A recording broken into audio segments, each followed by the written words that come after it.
ఇవాళ AP cabinet సమావేశం కానుంది. సిఆర్డీఏ ప్రతిపాదనలకు ఆమోదాన్ని తెలపనుంది. రాజధానిలోని పలు సంస్థలకు భూ కేటాయింపులపై కీలక నిర్ణయాన్ని తీసుకోనుంది. 1400కి పైగా భూమిని తిరిగి సిఆర్డీఏ అథారిటీకి అప్పగించనుంది. ఎల్ఐసి ప్రతిపాదనలకు కేబినెట్ ఆమోదాన్ని తెలపనుంది. తిరుమల లడ్డు కల్తీపాలపై ప్రత్యేకంగా చర్చించబోతున్నారు. అనంతరం తాజా రాజకీయ పరిణామాలపై సీఎం చంద్రబాబు మంత్రులతో చర్చించే అవకాశం ఉంది. మరి ఇదే ఇష్యూకి సంబంధించి మరింత తాజా సమాచారాన్ని మా విజయవాడ బ్యూరో చీఫ్ హరికృష్ణ అందిస్తారు. హరికృష్ణ, మొత్తానికి ఇవాళ చూసుకుంటే ఏంటేంటి నిర్ణయాలు తీసుకోబోతున్నారు, ఏ అంశాలపై చర్చించబోతున్నారు సమావేశంలో?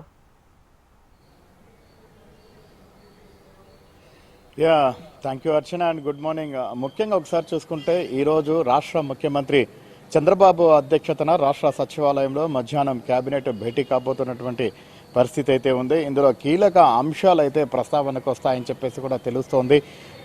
వాటితో పాటు పలు అంశాలకు సంబంధించి కేబినెట్ చర్చించి నిర్ణయం అయితే తీసుకోబోతున్నటువంటి పరిస్థితి కూడా లేకపోలేదు. ముఖ్యంగా ఈరోజు 9వ రోజు అసెంబ్లీ సమావేశాలు కొనసాగుతున్నటువంటి నేపథ్యంలో అసెంబ్లీ సమావేశాలకు సంబంధించి బడ్జెట్పై ముఖ్యమంత్రి మధ్యాహ్నం ప్రసంగించేటటువంటి అవకాశం ఉంది. బడ్జెట్ ప్రసంగం అనంతరం అంటే అసెంబ్లీ వాయిదా పడిన తరువాత మధ్యాహ్నం నుంచి కూడా మంత్రిమండలి సమావేశం అయితే ప్రారంభం కాబోతుంది. ముఖ్యంగా ఏదైతే సిఆర్డీఏ ప్రతిపాదించినటువంటి ప్రతిపాదనలకు కేబినెట్లో చర్చించి ఆమోదం అయితే తెలపబోతున్నటువంటి పరిస్థితి ఉంది. క్యాపిటల్ రీజనల్ డెవలప్మెంట్ అథారిటీకి సంబంధించి R5 జోన్ అంటే గత ప్రభుత్వ హయాంకు సంబంధించి మనం చూసాం కంప్లీట్గా కూడా 3 రాజధానుల అంశంతో కూడా పూర్తి ముందుకు వచ్చినటువంటి సంగతి అందరికీ తెలిసిందే. ఇటు శాసన రాజధానిగా అమరావతి, న్యాయ రాజధానిగా కర్నూలు, ఆర్థిక రాజధానిగా విశాఖను చేస్తూ అప్పటికి సంబంధించినటువంటి ప్రభుత్వం వ్యవహరించింది. ఈ నేపథ్యంలోనే ఏదైతే అమరావతికి సంబంధించినటువంటి స్ట్రక్చర్ అంతా కూడా దానికి సంబంధం లేకుండా దగ్గర కృష్ణా, గుంటూరు ఈ ప్రాంతంలో ఉన్నటువంటి పేదలకు సుమారుగా 50,000 మందికి కూడా R5 జోన్లో కూడా పట్టాలు అయితే మంజూరు చేయడం జరిగింది. లేఅవుట్లను కూడా వేయడం జరిగింది. సో మళ్ళీ ప్రభుత్వం, కూటమి ప్రభుత్వం అధికారంలోకి వచ్చింది. దగ్గర 2 సంవత్సరాల కాలమైంది. ఈ నేపథ్యంలోనే మళ్ళీ ఒకటే ఒక రాజధాని, అదే అమరావతి అన్నటువంటి నినాదంతో ఎన్నికలకు ముందు చెప్పింది. ఎన్నికల తర్వాత కూడా ముందుకు వెళ్తోంది. ఈ నేపథ్యంలోనే అమరావతి రాజధానికి సంబంధించినటువంటి నిర్మాణాన్ని పూర్తి స్థాయిలో వేగవంతం చేస్తూ ముందుకు పోతున్నటువంటి తరుణంలో కంప్లీట్గా ఏదైతే అమరావతి మాస్టర్ ప్లాన్కి పూర్తిగా భిన్నంగా గత ప్రభుత్వం వ్యవహరించిందో R5 జోన్లో ఏకంగా 1400 ఎకరాలకు సంబంధించి 50,000 మందికి ఇచ్చిందో, సో దానికి సంబంధించి కంప్లీట్గా లేఅవుట్లన్నీ కూడా రద్దు చేసింది.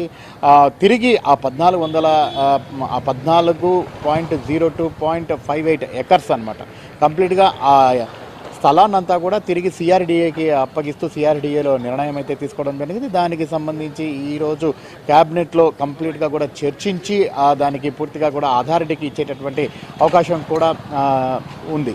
సో ముఖ్యంగా ఎందుకంటే దీనివల్ల బఫర్ జోన్కి సంబంధించి, అలాగే గ్రీన్ జోన్కి సంబంధించి, అలాగే కంప్లీట్గా ఇంటర్నల్ రోడ్స్ అయితేనేమి, అలాగే ఏదైతే సీడ్ యాక్సిస్ రోడ్ అయితేనేమి, వీటి వల్ల కంప్లీట్గా అమరావతికి సంబంధించినటువంటి మాస్టర్ ప్లాన్ అలాగే స్ట్రక్చర్ అంతా కూడా డిస్టర్బ్ అవుతుంది. సో కంప్లీట్గా చాలా ఇబ్బందికర వాతావరణం ఎదురవుతుందని చెప్పేసి కూడా చెప్తున్నటువంటి నేపథ్యంలో పూర్తిగా కూడా దీంట్లో దృష్టి సారించేటటువంటి ప్రయత్నం ఖచ్చితంగా చేయాలి. ఫర్దర్గా ఎటువంటి చట్టపరంగా ఇబ్బందులు లేకుండా చూడాలి అన్నటువంటి నినాదంతో ముందుకు పోతున్నటువంటి తరుణంలో దాన్ని కంప్లీట్గా కూడా ఇటు ఏదైతే రద్దు చేసి అలాగే ఇటు సిఆర్డీఏకి అప్పగించి దాన్ని క్యాబినెట్లో పెట్టి ఈరోజు ఆమోదింపచేసి కంప్లీట్గా అమరావతి అభివృద్ధికి ఎటువంటి ఆటంకాలు లేకుండా చేయాలని చెప్పేసి కూడా నిర్ణయం తీసుకుంది. అది ఈరోజు క్యాబినెట్లో అయితే జరగబోతున్నటువంటి పరిస్థితి ఉంది. అలాగే స్టేట్ ఇన్వెస్ట్మెంట్ ప్రమోషనల్ బోర్డుకు సంబంధించి ఇటీవల తీసుకున్నటువంటి ముఖ్యమైనటువంటి నిర్ణయాలన్నింటినీ కూడా క్యాబినెట్లో చర్చించి ఆమోదం తెలపబోతోంది. ఇట్లా లాజిస్టిక్ రంగం అయితేనేమి, అలాగే ఐటీ కారిడార్ అయితేనేమి, ప్రతి ఇండస్ట్రియల్కి సంబంధించి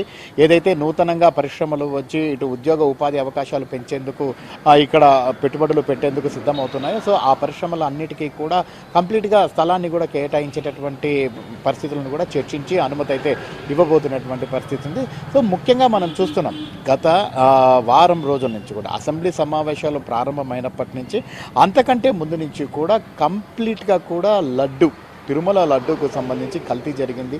సో ఆ కల్తీకి మీరంటే మీరని కారణమని కూడా రాజకీయ దుమారం కూడా పెద్ద ఎత్తున చెలరేగింది. ఈ నేపథ్యంలో ఇప్పుడు అసెంబ్లీకి చేరింది. శాసన మండలి ప్రతిరోజు కూడా వాయిదా పడుతూ వస్తుంది. ఎందుకంటే కల్తీ లడ్డూకి సంబంధించినటువంటి వ్యవహారం కంప్లీట్గా మీ ప్రభుత్వ హయాంలో జరిగిందని ఇటు టీడీపీ అంటుంటే, లేదు మీ ప్రభుత్వ హయాంలో జరిగిందని చెప్పేసి కూడా వైసీపీ ఆరోపిస్తూ వస్తుంది. సో ఈ నేపథ్యంలోనే రెండు పార్టీలకు సంబంధించి కూడా ప్రతిరోజు వాద ప్రతివాదనలు జరుగుతున్నాయి, ఆరోపణలు ప్రత్యారోపణలు జరుగుతున్నాయి. ఏకంగా కల్తీ లడ్డు అక్కడి నుంచి ప్రారంభించి కంప్లీట్గా ఇప్పుడు హెరిటేజ్ ఇందాపూర్ డైరీ వరకు వచ్చి ఆగింది. దీనికి సంబంధించి ఈరోజు ఖచ్చితంగా శాసన మండలిలో చర్చించాలని చెప్పేసి కూడా ప్రతిరోజు వైసీపీ సభ్యులు వాయిదా తీర్మానం ఇవ్వడం, దానిని స్పీకర్ తిరస్కరించడం, అలాగే శాసన మండలి వాయిదా పడుతూ వస్తుంది. సో ఈ నేపథ్యంలోనే ఈరోజు శాసనసభలో దానికి సంబంధించి కంప్లీట్గా కూడా చర్చ జరగబోతున్నటువంటి పరిస్థితి ఉంది.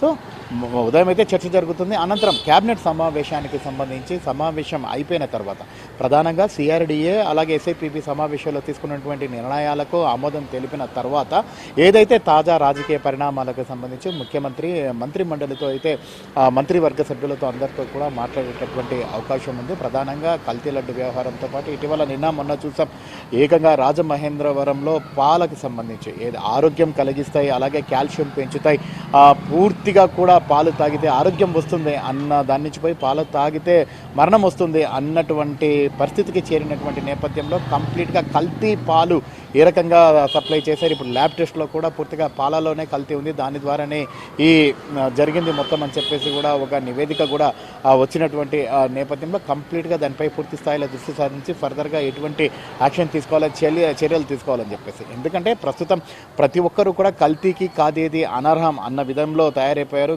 కేవలం తమ ఆదాయ ఆర్జనని చూసుకుంటున్నటువంటి పరిస్థితి ఉంది. ప్రజల ప్రాణాలు పోతున్నా కూడా పట్టించుకోనేటువంటి పరిస్థితి ఉంది. సో దీనిపై పూర్తి స్థాయిలో ఇప్పటికే ప్రభుత్వం చెప్పింది, గతంలో ఏదైతే గంజాయి కానివ్వండి, డ్రగ్స్ కానివ్వండి, వీటి పూర్తిగా అరికట్టేందుకు తమ ప్రభుత్వం చిత్తశుద్ధితో పనిచేస్తోందని చెప్పేసి ముఖ్యమంత్రి అలాగే హోంమంత్రి చెప్పినటువంటి నేపథ్యంలో దానికి అనుగుణంగా ఇప్పుడు ప్రజల కల్తీ వాటిపైన కూడా పూర్తి స్థాయిలో దృష్టి సారించే విధంగా అడుగులు వేస్తోంది. ప్రస్తుతం ఇటు ముఖ్యమంత్రి ఈరోజు కేబినెట్ మీటింగ్ తర్వాత కల్తీ లడ్డుకు సంబంధించి అలాగే కల్తీ పాలకు సంబంధించి కూడా మంత్రి మండలితో మాట్లాడి తదుపరి ఎటువంటి చర్యలు తీసుకోవాలన్న దానిపైన కూడా చర్చించేటటువంటి అవకాశం కూడా లేకపోలేదు. Archana. Right, thank you so much Harikrishna.